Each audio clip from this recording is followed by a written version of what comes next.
Começando então por aquilo que tem a ver com a declaração de ontem do Sr. Ministro da Educação, eu gostaria de dizer, e em nome da nossa Federação, da FENPROF, que é absolutamente extraordinário como é necessário passar 6 anos à frente do Ministério para o Dr. Tiago Brandão Rodrigues perceber que havia um problema de falta de professores em Portugal. E isto é extraordinário porque o Sr. Ministro da Educação teve organizações e entidades nacionais e internacionais que, ao longo dos últimos anos, lhe foram chamando a atenção.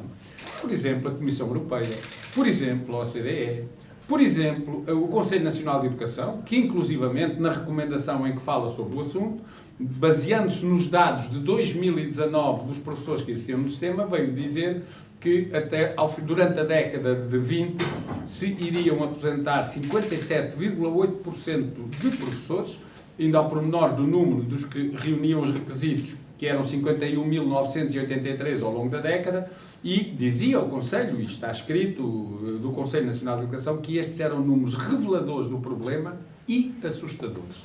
Bom, também a FENPROF, muitas vezes, nesta e na anterior legislatura, levantou o problema junto do Ministério da Educação e já nesta legislatura, por 6 vezes, que apresentou propostas concretas ao Ministro da Educação no sentido de podermos avançar para a negociação da revisão do regime de concursos, que, enfim, também tem a implicação, e de que forma, não apenas isso, mas também implicação na forma de encontrar, pelo menos, algumas soluções para o futuro, não tanto para o imediato, mas para o futuro, relativamente a esta matéria. O ano passado, inclusivamente, entregámos ao Ministro da Educação mais uma proposta especificamente sobre as questões que têm a ver com a falta de professores, quer para resolver, dando resposta à situação imediata, quer para poder prevenir a situação futura, que é uma situação de grande complexidade. Mas o Sr. Ministro não quis saber nada disto.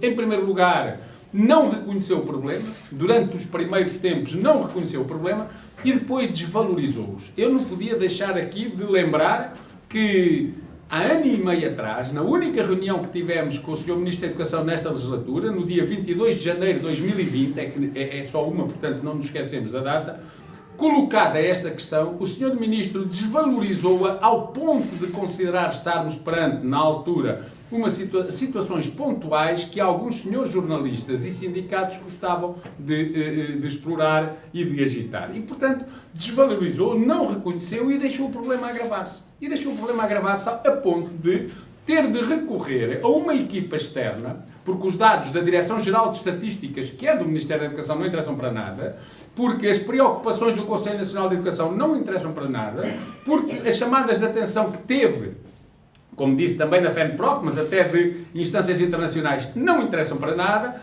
e o Sr. Ministro foi agora descobrir que afinal havia um problema. Bom, descobrir que afinal havia um problema e depois criar uma task force para ajudar as escolas a resolvê-lo. Isto é extraordinário. O Sr. Ministro ouviu dizer que a task force da vacinação teve êxito e então achou que dizer que ia fazer uma task force para este problema, que também era uma coisa que as pessoas acreditariam. Mas, na verdade, nós vamos ver quem integra essa task force, que são as pessoas da DGEST, da Direção-Geral dos Estabelecimentos, e da DGAI, e vemos que, afinal, é uma task force integrada por alguém que não está isenta de responsabilidades pela situação que estamos a viver.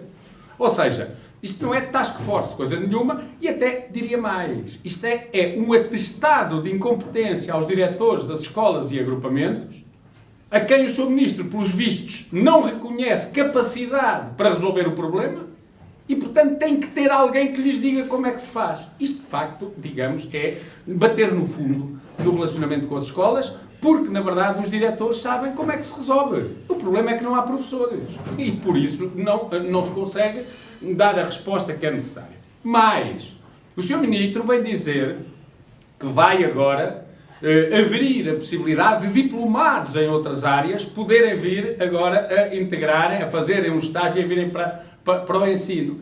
Isto é andar 40 anos para trás. Isto é voltar aos anos 80 do século passado, em que, 70, 80, toda a gente ouvia dizer, todos nós ouvíamos dizer, que quem não sabe o que fazer, não tem emprego, vai dar aulas. E isso acabou nos anos 90. E os professores passaram a ser professores, profissionalizados. Excepcionalmente, aqui ou acolá, mas excepcionalmente poderia, nomeadamente no âmbito das técnicas especializadas, não ser um docente profissionalizado. Mas isso acabou há 30 anos, portanto, ou há 40, se quisermos.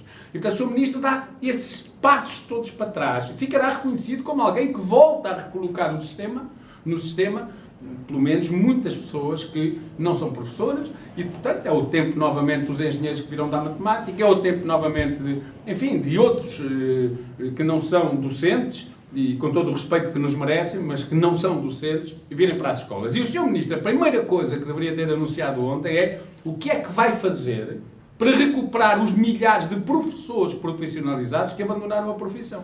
Porque existem muitos. Eu poderei dizer, que se calhar não darão a resposta completa a tal a situação que temos. Mas há milhares de professores que, devido aos anos de precariedade que vivem na profissão, que devido à carreira desvalorizada que têm, que devido às condições de trabalho que não encontram, e que abandonaram a profissão. Essa era a primeira medida. É o que vai fazer para voltar a recuperar os que saíram, mas que são professores. Nada. Isso não disse nada. Prefere voltar 40 anos atrás e dizer que, olha, quem andar por aí e não souber o que fazer, venha cá que a gente aproveita. Quer dizer, isto não é aceitável. E outro aspecto espantoso é que o Sr. Ministro venha dizer que logo agora, vejam lá o azar, a pessoa está lá 6 anos com o Ministro da Educação. Negociar com ele, isso não existe. Bloqueia a negociação há anos. E logo agora que se vai embora, é que ia avançar na negociação com os sindicatos. Isto é extraordinário. Para alguém que recebeu 6 propostas de revisão do regime de concursos, nunca respondeu. Para alguém que tinha uma lei da Assembleia da República aprovada em julho que o obrigava a rever o regime de concursos. Foi para o Tribunal Constitucional para dizer que a lei era inconstitucional, para tentar que a lei seja declarada inconstitucional. Alguém que disse, desde abril, maio deste ano, que em outubro esta revisão, esta negociação vai avançar. Bom, em outubro o orçamento não tinha caído e não estavam eleições marcadas. E o Sr. Ministro não quis saber. Opa, mas com diabo, pá. Logo agora que o Governo vai sair e vai acabar, logo agora é que lhe apetecia. Epá, isto de facto é uma coisa que é inacreditável. Para além de outros aspectos que foram... E em que é difícil, eu acho, os professores e os portugueses em geral acreditarem nestas declarações do Sr. Ministro. Porque, quer dizer, deu-lhe a vontade de repente. Agora, há outros aspectos que ontem também foram colocados e que não são verdadeiros. Não é verdade. Por exemplo, diz o Sr. Ministro, a situação só não é pior porque, ao longo destes anos, meteu 11 mil professores nos quadros. Os 11 mil professores nos quadros não vieram colmatar a falta de professores, porque eles já estavam na profissão, alguns há 15, há 20 anos e há 10. Quer dizer, isso foi melhor para as escolas que passaram a ter professores lá nos quadros, ou pelo menos nos quadros de zona pedagógica. As escolas não foi bem assim. Sim, é verdade. Foi melhor para as pessoas que deixaram de ser precárias. Sim, é verdade. Agora, para o problema que está aqui acima da mesa, que é o problema da falta de pessoas, isto não acrescentou nada, porque isto eram pessoas que já estavam no sistema há muitos anos. E, portanto, agora o Sr. Ministro vai dizer, mas nós também estamos a pensar permitir que os contratados possam concorrer diretamente aos quadros de escola. Pois, mas essa foi uma proposta que a FENPROF apresentou.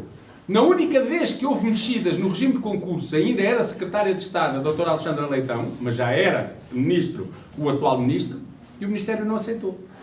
Não aceitou, disse que não. E, portanto, não aceitou. Agora apetecia-lhe. Se calhar é porque tem os dias contados enquanto equipa ministerial.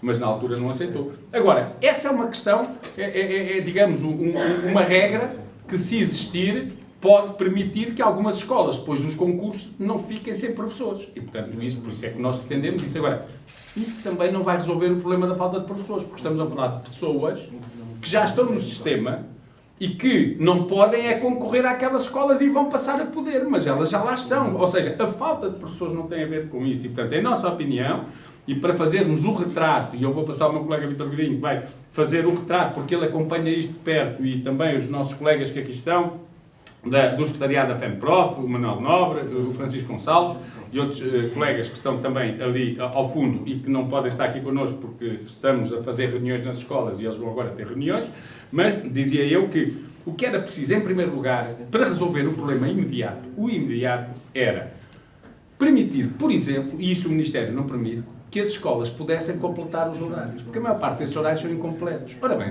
um horário que tenha metade só das horas que é suposto ter, porque são horários incompletos, pode abranger 3 ou 4 turmas. Mas sendo apenas metade de um horário completo, significa que um professor que vier para aí vai ter um salário líquido de 500 ou 600 euros.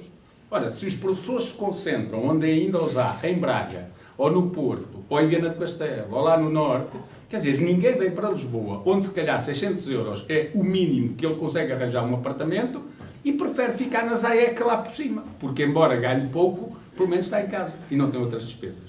Portanto, devia permitir que as escolas completassem. E se as escolas precisavam de completar? Porque as escolas estão a fazer, a desenvolver ou a tentar desenvolver os chamados planos de recuperação, mas precisam de recursos para o fazer e não os têm. Ora, se pudessem ter estes colegas, em que a metade do horário que não é para ter turmas fosse, por exemplo, para trabalhar nos planos de recuperação, se calhar não precisava de chamar os feiticeiros do Ubuntu. Bastava ter lá professores com horas para trabalhar nas escolas, não é? Portanto, isto aqui é uma medida que o Ministério não quer porque já lhe sai mais caro. É claro que chamar pessoas que não são professoras para ir dar aulas é barato, porque nem na carreira vão estar e aquilo fica muito de borla, não é? Bom, depois tentar atrair os que já existem. Os que já existem, não é? E os que já existem estão a fazer outras coisas, como disse, alguns estão na ZAEC, outros estão noutras profissões, e, portanto, tentar que eles voltem, porque eles já são pessoas profissionalizadas. E depois, era o Governo, por exemplo, cumprir o programa do Partido Socialista, o programa eleitoral, admitindo que o Governo se revê no Partido Socialista. Penso que sim, não é? Deu-lhe jeito a acabar agora com... deu-lhe jeito ao Partido Socialista e ao Governo que o Orçamento do Estado não tivesse sido aprovado, deu-lhe jeito para tentar apanhar a direita entretida lá à volta, e portanto aqui era só apontar o dedo à esquerda, e portanto deu-lhe jeito para tentar a maioria absoluta, mas também o que dava jeito aos professores, aos portugueses e às escolas era que eles cumprissem o programa eleitoral. E o programa eleitoral do Partido Socialista diz lá, a certa altura, o que confirma que eles conhecem o problema, criar incentivos à colocação em áreas onde há escassez de profissionais. Do programa eleitoral do Partido Socialista, 2019, que é o compromisso de 2015. Desde aí. Mas nunca quiseram sequer abordar isto. Que incentivos? Era natural. Olha, aqui sim, é que os municípios podiam ter um papel importante. Não era a decidir o que é que se faz dentro das escolas. Era, por exemplo, a garantir habitação a preços que fossem possíveis de ser suportados pelos professores que viessem do Norte e precisassem vir aqui para Lisboa, para o Algarve, para outros sítios. E podiam ter essas medidas. Nunca quiseram falar disso. Nem quiseram falar nisso.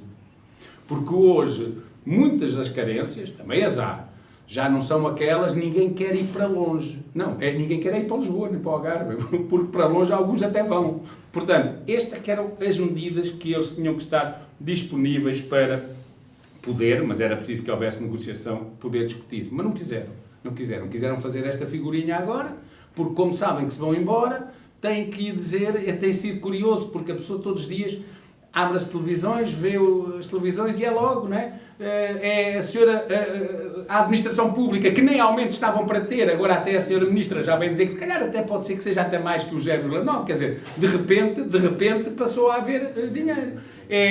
Hoje passava, como última hora, no canal onde eu estava a ver as notícias de manhã, última hora, o governo vai voltar e tal, a pagar e tal, os testes de antigénio e para fazer. Portanto, isto agora, afinal, o orçamento, ou não haver orçamento, é uma justificação interessantíssima para não tomar algumas medidas, mas depois também, noutros casos, afinal, parece que não há problema de não haver orçamento. Por exemplo, a negociação. Nós estamos em negociação com o Ministério da Ciência e do Ensino Superior. Estivemos lá a discutir, na segunda-feira, um regime de concursos internos para acesso a algumas categorias. Estivemos lá e chegámos a alguns compromissos. Recebemos ontem do Ministério uma nova versão, incluindo algumas das nossas propostas. Vamos hoje, amanhã, enviar uma declaração para a ata negocial e pode haver negociação. Mas aqui na educação é que não pode. Quer dizer, isto de facto... Enfim, pronto, é não termos um Ministro da Educação. Temos um Ministro lá no setor para a Educação, mas Ministro da Educação é que nós não temos. E isso é lamentável e, portanto, chegámos ao ponto a que chegámos. E sobre a falta de professores, aliás, as senhoras jornalistas, os senhores jornalistas que aqui estão, sei que em muitos momentos têm estado connosco, e sabem a quantidade de vezes que nós já há quanto tempo andamos a falar nisto. O Sr. Ministro descobriu agora, deve ter sido uma fada boa que durante a noite e no sonho lhe veio chamar a atenção para o assunto.